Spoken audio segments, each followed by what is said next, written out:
palavra para um pedido de esclarecimento, Sr. Deputado José Luís Ferreira, dos Verdes, faz favor. Obrigado, Sr. Presidente, senhoras e senhores deputados, Sr. Deputado Pedro Duarte Ramos. De facto, os serviços públicos continuam hoje muito longe de responder às necessidades dos portugueses. Os problemas atingem praticamente todos os setores e todos os serviços públicos. A resposta está, de facto, longe do exigível. Mas também está longe da forma como o Governo anterior olhava para os serviços públicos e, desde logo, para a área da saúde. Como certamente o Sr. Deputado se lembrará, a política do Governo anterior para a saúde resumia-se, infelizmente, a cortes cegos em tudo o que mexesse. Encerramento de serviços por todo o país e um esforço deliberado para engordar os negócios dos grupos privados com interesses na área da saúde. E hoje já todos nós percebemos a verdadeira motivação do PSD para a área da saúde. Procurar enfraquecer o Serviço Nacional de Saúde para que a entrega aos privados seja quase inevitável, tal como aliás aconteceu noutras ocasiões e em empresas estratégicas para a economia do nosso país. E, portanto, Sr. Deputado, nós já vimos este filme várias vezes. O PSD procura enfraquecer, procura fragilizar, para depois fazer crer que a entrega aos privados surja como inevitável. Não estranha, por isso, que a única proposta do PSD para a área da saúde se resuma à fórmula dos 3 Ps, parcerias público-privadas.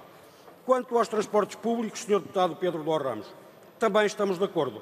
Os transportes públicos continuam a conhecer atrasos, supressões e redução de oferta, já para não falar na falta de meios humanos e técnicos que estão a afastar as pessoas da sua utilização e que, aliás, contrariam qualquer política de transportes que se pretenda sustentável, porque numa altura em que se impõe criar condições para que as pessoas optem pelo transporte público em detrimento da utilização do transporte individual, como forma também de Portugal poder dar resposta aos compromissos que assumiu no plano internacional no que diz respeito à emissão de gases com efeito de estufa e no combate às alterações climáticas, a ferrovia ganha neste quadro uma importância decisiva. E é por isso que os Verdes consideram que é absolutamente fundamental olhar para os transportes públicos e olhar para a ferrovia. É necessário proceder à reparação do material circulante e, para isso, são indispensáveis trabalhadores, porque, de facto, os 102 novos trabalhadores previstos para a AMF não vão sequer compensar o número de trabalhadores que passaram à reforma e os 88 previstos para a ACP são absolutamente insuficientes. E, portanto, Sr. Deputado, nós também consideramos que a resposta dos serviços públicos está longe da resposta que os cidadãos têm direito. É verdade que se avolumam os problemas na área da saúde e é verdade que a resposta aos serviços ao nível dos transportes públicos está longe do desejável.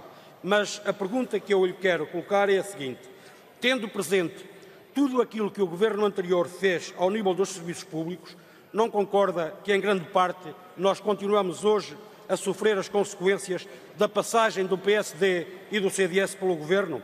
Eu vou ajudá-lo na resposta, Sr. Deputado, lembrando-lhe 4 factos que eu considero importantes. Primeiro, tínhamos no Governo anterior um Ministro da Saúde que dizia que encerrava serviços de saúde para melhorar o acesso dos portugueses aos cuidados de saúde. Segundo, PSD e CDS passaram 4 anos a encerrar serviços públicos e a emagrecer os recursos humanos da administração pública. Terceiro, todos os orçamentos, invariavelmente, todos os orçamentos do Governo PSD-CDS tinham uma norma que impedia as empresas públicas e, desde logo, as empresas de transporte, de contratar trabalhadores que eram necessários para dar resposta às necessidades dos cidadãos e que eram necessários para que as empresas pudessem prestar um bom serviço público. E quarto, até chegaram ao ponto de obrigar os próprios presidentes de Câmara a ter que pedir autorização ao Governo ou ao Ministro das Finanças para poderem contratar pessoas que eram necessárias para dar resposta às populações. E, portanto, Sr. Deputado, faça tudo isto, não lhe parece que, em grande medida, nós continuamos hoje a sofrer as consequências da passagem do PSD e do CDS pelo Governo? Peço para concluir, Sr. Deputado. Vou terminar, Sr. Deputado. Bem sei que o PSD fica muito incomodado quando nós nos referimos ao Governo anterior. Vá lá saber-se porquê. Mas desta vez, Sr. Deputado, parece-me que era inevitável. Muito obrigado. Muito obrigado.